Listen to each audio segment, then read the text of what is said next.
சொந்தங்கள் அனைவருக்கும் அன்பான வணக்கம். கிளிநொச்சி பூநகரியில் வந்து பார்த்தீங்கன்னு சொன்னால் ஒரு 4 ஏக்கர் காணி வந்து விற்பனைக்காக வந்திருக்குது. முக்கியமாக வந்து இது உறுதி காணி.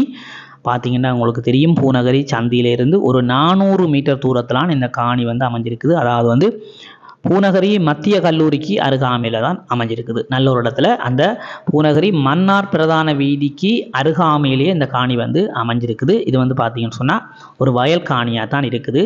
4 ஏக்கர் காணியும் முக்கியமாக வந்து பார்த்தீங்கன்னு சொன்னால் வீதியினுடைய வலது பக்கம் 2 ஏக்கர், வீதியினுடைய இடது பக்கம் 2 ஏக்கர் இப்படி தான் அமைஞ்சிருக்குது. 2 பக்கமுமே வந்து மொத்தம் சேர்த்து 4 ஏக்கர் இருக்குது. சரியாக இந்த காணியிலேருந்து 1.5 கிலோமீட்டர் தூரத்தில் டிரான்ஸ்ஃபார்மர் இருக்குது. மேலே வந்து 3+3 லைன் போகுது. சோலார் திட்டத்துக்கு நல்ல காணி. உங்களுக்கு தேவைன்னு சொன்னால் உங்களுக்கு மீட்டு காணிக்குரிய அப்ரூவலையும் வந்து உரிமையாளர் எடுத்து தரத்துக்கு தயாராக இருக்கிறார். நீங்கள் உரிமையாளர் நம்பர் இதில் தரம் அவரோட கதைச்சி பேசி இந்த காணியை எடுத்துக்கொள்ளுங்கள். நன்றி, வணக்கம்.